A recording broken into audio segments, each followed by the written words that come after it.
नमस्कार, आप देख रहे हैं न्यूज 24। आपके साथ में हूं मानक गुप्ता। मेरे साथ अब लाइव जुड़ रहे हैं चंद्रशेखर आजाद, जो कि भीम आर्मी के प्रमुख हैं और आपको पता ही होगा बरसों से सुर्खियों में बने हुए हैं।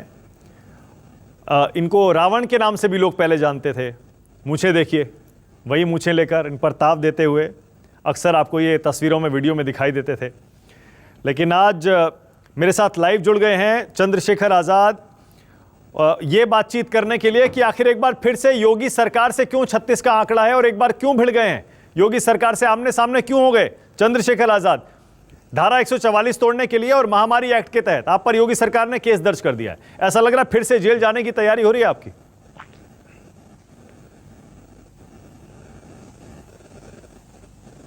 देखिए, जो हालात उत्तर प्रदेश में हैं, अगर हम लोग आवाज नहीं उठाएंगे, हम लोग अपनी बात नहीं करेंगे, अगर हम लोग जो है सरकार को आईना नहीं दिखाएंगे, तो मुझे नहीं लगता कि ये सोई हुई बहरी सरकार जागेगी और गरीबों को, पीड़ितों को, महिलाओं को न्याय मिलेगा। जिस तरह से उत्तर प्रदेश में अपराध की बाढ़ आ गई है, तो मैं सिर्फ अपनी परवाह नहीं कर सकता हूं कि मेरे ऊपर मुकदमा होगा या मैं जेल जाऊंगा। मैं एक कार्यकर्ता हूं आजाद समाज पार्टी और भीम आर्मी का। मैं तैयार हुआ इसीलिए, मुझे ये पहचान ये है कि जब कोई अन्याय होता है तो मैं उसके खिलाफ लड़ता हूं। उत्तर प्रदेश में जो हो रहा है मैं उसके खिलाफ लड़ रहा हूं, संघर्ष कर रहा हूं और उसके लिए मैं परवाह नहीं करता हूं क्या होने वाला है। मेरे लोग मुझसे यही उम्मीद करते हैं कि जब अन्याय हो तो सब चुप हो जाएं, तो चंद्रशेखर आजाद हमारी आवाज बने और वो हमारे लिए खड़े रहें। लेकिन लोग ये पूछ रहे हैं, मुख्यमंत्री से मेरी कोई लड़ाई नहीं है। हाँ, नहीं, लोग ये पूछ रहे हैं कि अभी आपने कहा था जब तक योगी जी छोड़ते नहीं है तब तक मेरा ये प्रदर्शन और मेरा विरोध जारी रहेगा। आपने कहा ना कि उनको इस्तीफा दे देना चाहिए, जब तक वो मुख्यमंत्री पद नहीं छोड़ेंगे मैं विरोध करता रहूंगा।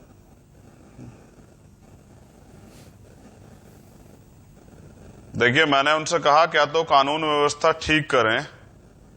आप जानिए कि मैं एक बिल्कुल सिंपल बात कर रहा हूं। हाथरस, लोकल हाथरस पे बात कर लेते हैं। हाथरस में तमाम फोर्स है, तमाम बड़े अधिकारी, तमाम पार्टियों के नेता जा रहे हैं, फिर भी कल वहां एक 6 साल की बच्ची का रेप हुआ। ये जो सोच है ना, इसके खिलाफ मेरी लड़ाई है कि अपराधियों में इतने हौसले कहां से आ रहे हैं कि इतने बड़े एक जिले में इतना बड़ा बवाल हो रहा है। इस तरह से जो है पुलिस के अधिकारियों की और प्रशासन के अधिकारियों की, नेताओं की आवाजाही है, इतना गर्म माहौल है, फिर भी वहां अपराध हो रहा है। तो इससे पता लगता है कि अपराधियों के हौसले उत्तर प्रदेश में वो आसमान छू रहे हैं। खाकी का इकबाल खत्म हो चुका है। इस सोच से मेरी लड़ाई है, क्योंकि आप मुख्यमंत्री हैं, बहुत अच्छी बात है, लेकिन आज जिस तरह की कार्रवाई आप कर रहे हैं और जिस तरह की बातें आप कर रहे हैं कि वहां ये होने वाला था, वहां वो होने वाला था, हमने नहीं होने दिया, ये सिर्फ बातें हैं। आप तो इस तरह व्यवहार करें जैसे आप मुख्यमंत्री ना हो के विपक्ष के नेता हो। मुख्यमंत्री एक संवैधानिक कुर्सी बैठे हैं, वो नोडल अधिकारी हैं प्रदेश के। अगर कुछ प्रदेश में होता है उसकी जिम्मेदारी उनकी है, और अगर उनसे कानून व्यवस्था नहीं संभल रही है तो उनको इस्तीफा दे देना चाहिए। अयोग्य व्यक्ति अगर योग्य कुर्सी पे बैठता है, योग्य जगह बैठता है और फिर उस जिम्मेदारी से काम नहीं करता, तो उसका खामियाजा पूरे प्रदेश को और प्रदेश की जनता को उठाना पड़ता है। आज उत्तर प्रदेश में यही हो रहा है। नहीं, आरोप तो सीधा सीधा आपके ऊपर ये है ना कि आप तो बीजेपी के खिलाफ लड़ाई लड़ते हैं, चाहे वो उत्तर प्रदेश हो। उत्तर प्रदेश का तो आप बहाना बना रहे हैं। आप केंद्र सरकार के खिलाफ भी लड़ाई लड़ते हैं, आप यूपी सरकार के खिलाफ भी लड़ाई लड़ते हैं, क्योंकि आपकी लड़ाई बीजेपी से है, आपकी लड़ाई संघ से है। इसीलिए आप कभी जामा मस्जिद पहुंच जाते हैं दिल्ली में, जब सीएए के खिलाफ प्रदर्शन हो रहे थे तब। देश भर में जहां भी बीजेपी के खिलाफ मोर्चा खोलना होता है आप वहां पहुंच जाते हैं। मेरी लड़ाई सांप्रदायिक सोच से है, मेरी लड़ाई भेदभाव से है। और ये कारण इसका मैं आपको बता देता हूं ना भाई। ऐसा नहीं कि मेरी लड़ाई बीजेपी से है, मेरी लड़ाई तो कांग्रेस से भी उतनी है जितनी बीजेपी से है। मेरी लड़ाई तो हर उस पार्टी से है और मैं लड़ूंगा जहां पर हमारे लोगों पर अत्याचार होगा। मैं बस आपसे ये कहना चाहता हूं कि देश में एक बहुत बड़ा संगठन है जिसको आरएसएस के नाम से हम जानते हैं, जो सामाजिक समरसता की बात करता है, जो लव जिहाद और तमाम मुद्दों की बात करता है। आज वो संगठन और उसके मुखिया कहां हैं? वो क्यों नहीं इस घटना पे बोल रहे हैं? क्या आज भारत की बेटी का सम्मान जो है खतरे में नहीं है? जिस तरह से उसका चरित्र हनन किया जा रहा है, जिस तरह से वहां पर उसके आसपास, गांव के आसपास उसके चरित्र पर टिप्पणियां उठाई जा रही है। जिंदा बच्ची को तो न्याय नहीं दे सके, लेकिन आज वो हमारे बीच नहीं भी है, अब उसके शव को भी नोचा जा रहा है, उसको उसका चरित्र हनन किया जा रहा है, और उस पे आरएसएस प्रमुख का कोई बयान नहीं आता। क्यों? आज दलित को खतरा नहीं है। प्रधानमंत्री दलितों के पैर छूते हैं चुनाव से पहले, पैर धोते भी हैं, एक बड़ा स्टेटमेंट भी देते हैं कि दलितों को मत मारो, मुझे मार लो, उन पर गोली मत चलाओ, मुझे गोली चला लो। आज एक स्टेटमेंट नहीं आया उस बच्ची के लिए। ये जो सोच है ना कि कथनी और करनी में फर्क है, ये जो सोच है जो अन्याय की तरफ खड़ी होती है। आप अपने पूरे जीवन के अनुभव में बताइए, क्या आरोपियों के ऐसे हीनियस क्राइम में आरोपियों के पक्ष में आपने पंचायत होती देखी कभी भाई?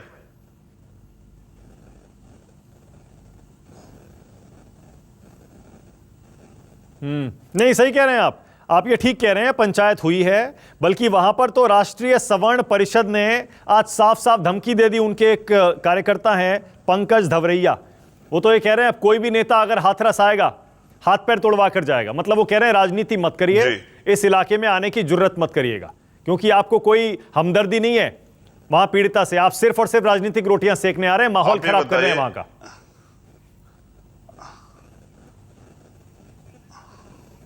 आप ही बताइए, 2 या 4 आदमी जा पाते हैं पुलिस की परमिशन से। उस गांव का अगर आप आबादी का स्ट्रक्चर देखेंगे, 4 घर वहां दलितों के हैं, और बड़ी आबादी जो है जो पंचायत कर रही है वो उस कास्ट से बिलोंग करती है जिस जाति के आरोपी हैं। फिर उसके बाद इस तरह के बयान देने वाले लोग वही हैं, उन पे मुख्यमंत्री कार्रवाई क्यों नहीं कर रहे हैं जो माहौल खराब कर रहे हैं? वहां कोई जा नहीं पा रहा है तो दूसरा व्यक्ति कैसे माहौल खराब कर देगा? देखिए, 3 दिन तक मुख्यमंत्री ने बैठ के सोचा और उनकी पूरी टीम ने कि इस मामले से कैसे निपटा जाए। जो उनकी गलती उसे किरकिरी सरकार की हो रही है, जो खामियां उन्होंने की है, जिस तरह से उन्होंने मानवता को शर्मसार करके उस बच्ची के शव को पेट्रोल डालकर जलाया। उन्होंने झूठा एक बयान दिया कि पीड़ित परिवार वहीं था, पीड़ित परिवार जबकि वहां नहीं था। ऑन कैमरा रिकॉर्ड है कि पीड़ित परिवार को पीट के धरा धमका के बंद किया गया। उन मां की चीखें उन्हें सरकार को सुनाई नहीं दी। इन सब के बावजूद जो है मुख्यमंत्री का विपक्ष पे निशाना उठाना, सवाल उठाना, ये कहना कि विपक्ष राजनीति कर रहा है, तो विपक्ष को राजनीति करने का मौका आप ही दे रहे हैं ना जब आप अन्याय कर रहे हैं। अगर आप न्याय के साथ खड़े रहते, आप उन अपराधियों पे शुरू में सख्त कार्रवाई कर देते, तो आज वहां मीडिया क्यों जाता इतना? क्यों नेता वहां जाते? 14 दिन तक आरोपी गिरफ्तार नहीं होते मानस भाई। 14 दिन तक जो है, मतलब जो सीनियर अथॉरिटी अधिकारी है वहां पर, जो एसएसपी और एसपी है, वो घटना क्षेत्र पर नहीं जाते। जबकि एससी/एसटी एक्ट में प्रावधान है कि 24 घंटे के अंदर आपको क्राइम सीन जहां का है वहां का उसका दौरा करना है, उसका निरीक्षण करना है। तो वहां जो हुआ है वो उसमें बहुत सारी खामियां हैं। और जब जवाब नहीं दिया न्यायालय के निर्देशन में इसकी मैंने सवाल ये पूछा था, मैंने पूछा था सब चीजें दूध का दूध, वहां जो सवर्ण परिषद है, किस चीज का भाई? वहां के लोग आपको धमकी दे रहे हैं, अब मत आना, गांव में कदम मत रख देना राजनीति करने के लिए। आप जाएंगे क्या? देखिए भाई, मेरी राजनीति यही है कि मैं अपने लोगों की आवाज उठाता हूं। मैंने अभी किससे वोट नहीं लिया है भाई, मैं वोट नहीं मांगा, मैंने किससे मांगा? अभी आज तक मैं लड़ता आया हूं और इसमें मुझे जेलें भी काटनी पड़ी, एनएसए भी लगी। अगर वहां अन्याय होगा तो मैं हर कीमत पे वहां जाऊंगा। बात रही धमकी की, तो भाई ये जान लीजिए, क्या तो वो छोटे बच्चे होंगे जो ये सब चीजें कर रहे हैं, या फिर वो मुझे जानते नहीं है, उनको मेरे बारे में जानकारी नहीं, तब वो मुझे धमकी वमकी दे सकते हैं। मैं किसी को धमकी वमकी नहीं देता हूं। भीम आर्मी का निर्माण मैंने अपने लोगों पे हो रहे अन्याय के खिलाफ लड़ने के लिए किया था, किसी को धमकाने के लिए नहीं किया था। नहीं, इसीलिए तो आपसे सवाल हो रहे हैं, करने के लिए नहीं किया था। इसीलिए आप इसे सवाल हो रहे हैं, आप दोहरे मापदंड अपनाते हैं। लेकिन वो आप ऐसे राज्यों में नहीं जाते जहां बीजेपी की सरकार नहीं है। अगर वहां दलितों पर कोई अपराध होता है, अन्याय होता है, आप नहीं जाते, आप सिर्फ बीजेपी राज्यों में आवाज उठाते हैं।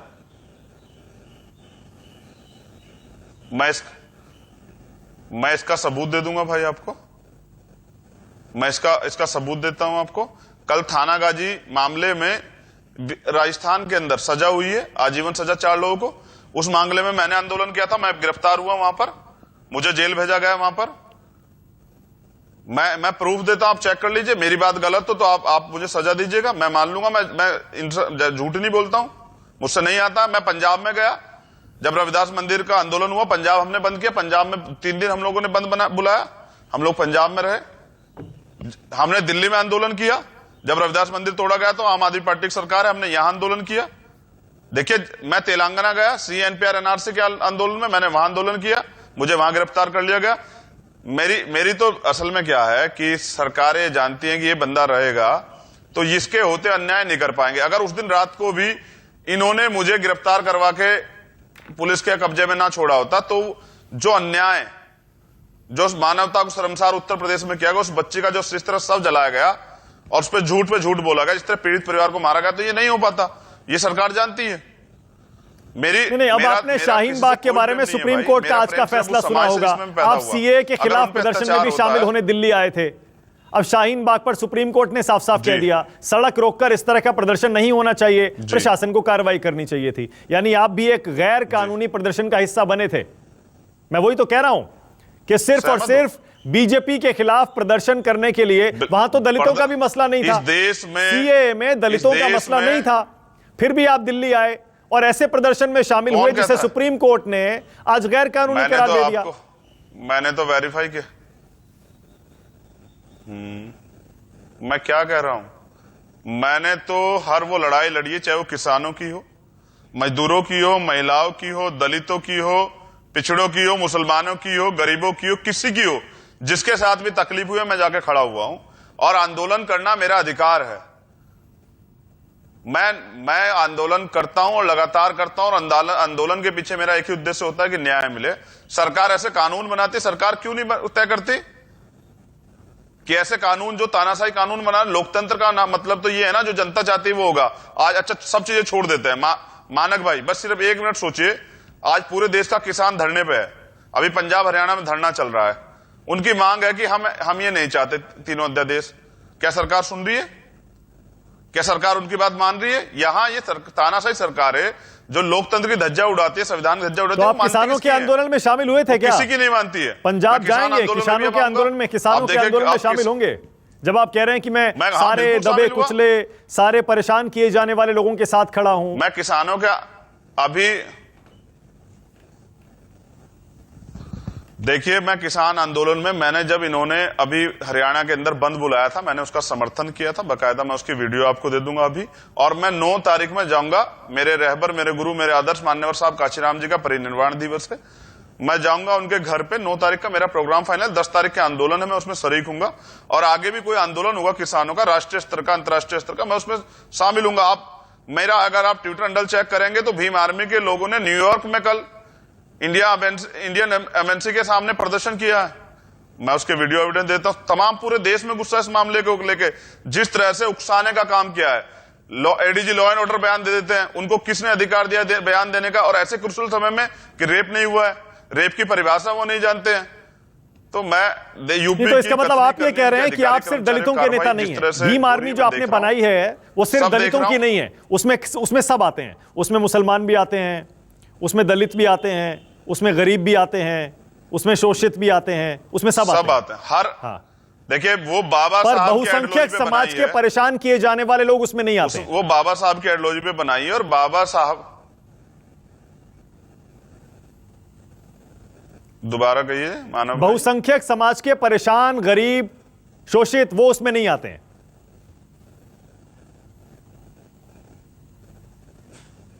क्यों नहीं आते हैं बताइए ना? शोषित की कोई जाति होती है क्या? बाबा साहब ने तो देश की तमाम महिलाओं के लिए काम किया। जब उन्होंने इस्तीफा दिया हिंदू कोड बिल से, तो वो हिंदू कोड बिल में महिलाओं को बराबर के अधिकार थे, लेकिन उस समय तो यहां दलितों पे कुछ संपत्ति नहीं थी। आप समझिए, महिलाओं पे बहुत सारे कानून उस समय लागू होते थे, लेकिन बाबा साहब की, हम तो बाबा साहब की आइडियोलॉजी पे काम करते हैं, हम तो संविधान को मानने वाले लोग हैं। तो संविधान बराबरी के अधिकार देता है, और जिसको भी पीड़ित हो कोई होगा वो हमें संपर्क करता है, तो हम उसकी लड़ाई में जाते हैं, संघर्ष लेकिन में उसकी आवाज को उठाते हैं। आपने लेकिन पिछले 2 दिन में सरकार की तरफ से जो बयान आया, सुना होगा आपने कि यूपी में दंगा फैलाने की साजिश रची गई थी, वेबसाइट बनाई गई रातों रात, उसके बाद 4 पीएफआई के लोग पकड़े गए, मॉरिशस से 100 करोड़ रुपए की फंडिंग हुई है। इसका मतलब यूपी को जलाने की साजिश हो रही थी। ठीक है, विदेशी हाथ है, पीएफआई का हाथ है, 50 करोड़ मॉरिशस से आया है। आप भी सोचिए, अगर आप पर भी आरोप है एक तरह से, क्योंकि बीजेपी यही कह रही है कि देखिए कैसे जिहादियों से संबंध रखने वाले लोगों के पीछे विपक्षी दल खड़े हो जाते हैं।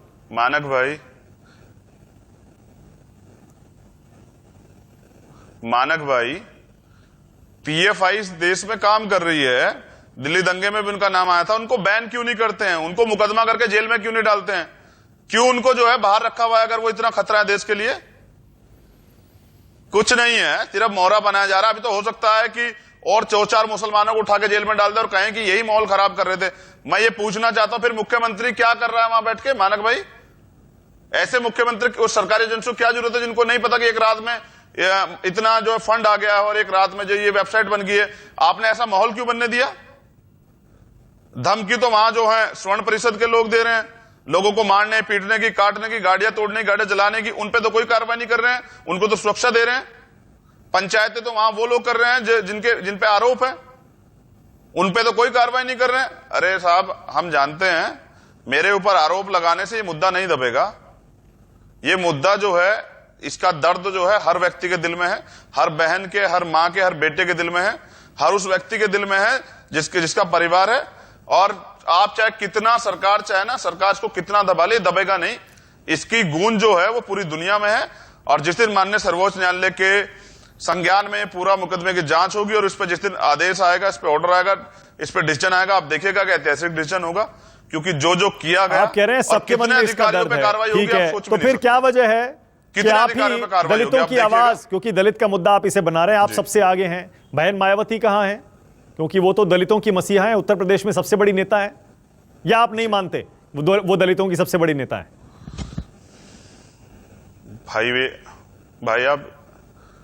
भाई आप ये उनसे पूछ लीजिए। मेरी बुआ जी, मैं तो नहीं कह सकता हूं कुछ भी। उनका भतीजा तो कर रहा है, एक परिवार के सब लोग करेंगे क्या? जब मैं कर रहा हूं तो फिर कुछ घबराने वाली बात ही नहीं है। मैं हूं तो मेरे होते कोई दिक्कत है क्या? मेरे होते ये क्या मुद्दा इंटरनेशनल मुद्दा नहीं बन रहा है क्या? मेरे होते क्या उनकी आवाज नहीं उठ रही है? मैं तो अपनी बुआ जी से पूछूं कि वो कहां है, लेकिन मैं श्रीमान मोहन भागवत जी से क्यों ना पूछूं? वो कहां है जो सामाजिक समरसता का पाठ पढ़ाते हैं, जो कहते हैं कि नहीं दलित हिंदू है, हिंदू खतरे में है? वो कहां है आज? उनका कोई बयान क्यों नहीं आता? प्रधानमंत्री कोई बयान क्यों नहीं आता? मुख्यमंत्री पीड़ित परिवार को मिलने क्यों नहीं बुलाता? पीड़ित परिवार के दुख बांटने क्यों नहीं जाता? मुख्यमंत्री है किस लिए? तानाशाही करने के लिए, डराने धमकाने के लिए, विपक्ष पे मुकदमा करने के लिए। उत्तर प्रदेश जो पुलिस करती है, महिला नेत्रियों के जिस तरह कपड़े नोचे जाते हैं, ये महिला सम्मान है। एक हमारे साथी हैं, बहुत अच्छे नौजवान नेता जयंत चौधरी जी, उनको लाठी मारी जाती है। उनके दादा इस देश में प्रधानमंत्री रहे। देखिए,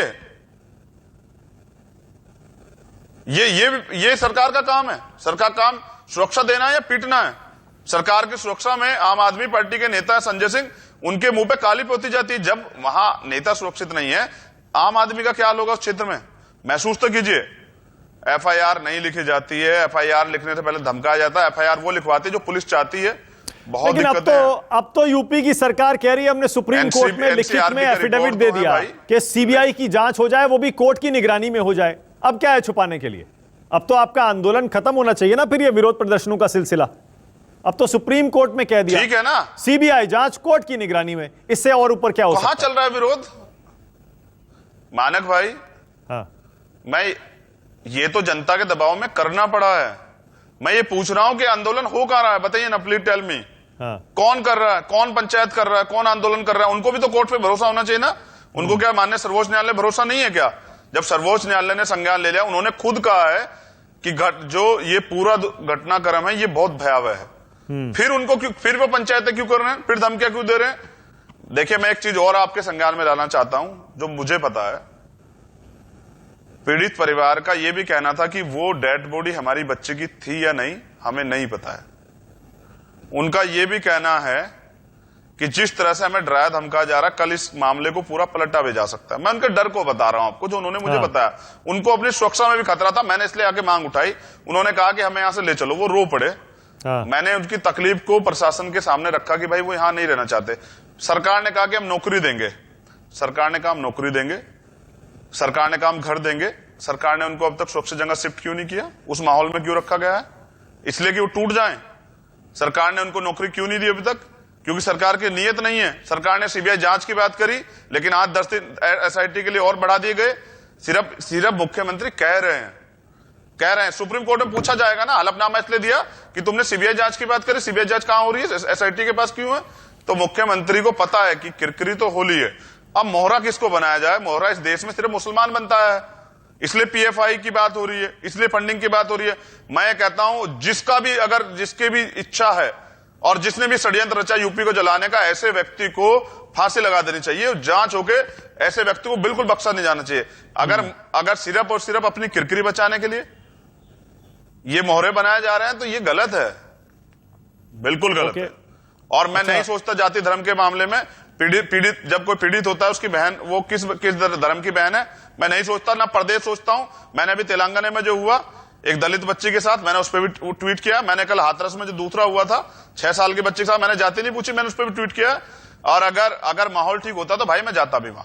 ओके, प्रियंका गांधी आपका हालचाल जानने भी आई थी, आपको याद होगा जब आप अस्पताल में थे, कैसे भूल सकते हैं आप, उस मीटिंग की चर्चा तो सब जगह हुई थी। इस बार भी प्रियंका गांधी इस पूरे के पूरे आंदोलन में सबसे आगे थी।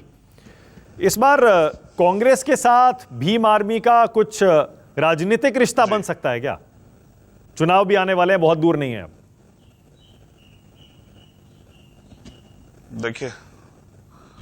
देखिए पहले तो मैं ऐसे दुख के समय में चुनाव में बात नहीं करता हूं, लेकिन आप प्रियंका गांधी की आपने बात की, कभी आपने मेरे मुंह से उनका नाम नहीं सुना होगा। जैसे मैंने कहा कि मैं महिलाओं में भेदभाव नहीं करता हूं, मैं बाबा साहब का अनुयायी हूं, और जब कोई अपने दुख के समय को नहीं भूलता। जिस दिन मुझे मेरे परिवार की जरूरत थी कि मेरी बुआ और मेरे परिवार के लोग मेरा हाथ थामेंगे, मुझे मदद करेंगे, उस दिन वो लोग नहीं आए, लेकिन उस बहन ने मेरी मदद की। मेरे उनसे कोई राजनीतिक रिश्ते नहीं है और आगे भी नहीं होंगे, जहां तक मुझे पूरा भरोसा, क्योंकि हमारी जो आइडियोलॉजिकल डिफरेंस है, मैं बहुजन मूवमेंट की बात करता हूं और वो अपनी उनकी एक राजनीति है, लेकिन कोई किसी के दुख में साथ देता है तो उसको भूला नहीं जाता। बस मेरा इतना ही रिश्ता है कि वो मैं उस दिन उस दर्द के बाद मैंने उनको बहन कहा, और इससे राजनीतिक रिश्ते मेरे उनसे कोई नहीं है। कई जगह उनकी प्रदेशों की सरकारों में भी अत्याचार होते हैं, क्या वो पहले वो वहां पे भी थोड़ा सा काम करें, वो वहां पे अत्याचार को रोकें, तो वो वहां पे भी सफल नहीं हो पा रहे हैं। देखिए जिनकी सरकारें हैं और जो लोग सिस्टम बैठे हैं उनको इस पे काम करना पड़ेगा। अगर अपराध बढ़ेगा तो ये न्याय के लिए खतरा हो जाएगा, और कल कौन किसकी बहन बेटी इसकी जद में आएगी नहीं जानकारी है, किसी की भी हो सकती है। अपराधियों के हौसले बढ़ेंगे तो किसी के साथ भी खेल हो सकता है। ओके, तो बहुत बहुत शुक्रिया चंद्रशेखर आजाद न्यूज 24 से बातचीत करने के लिए। नमस्कार, मैं हूं मानक गुप्ता। अगर आपको हमारा ये वीडियो पसंद आया हो तो इसे लाइक और शेयर जरूर करें, और हां, हमें सब्सक्राइब और फॉलो करना ना भूलें, ताकि आप देश और दुनिया की कोई खबर मिस ना करें। तो जुड़े रहिए हमारे साथ और देखते रहिए न्यूज 24।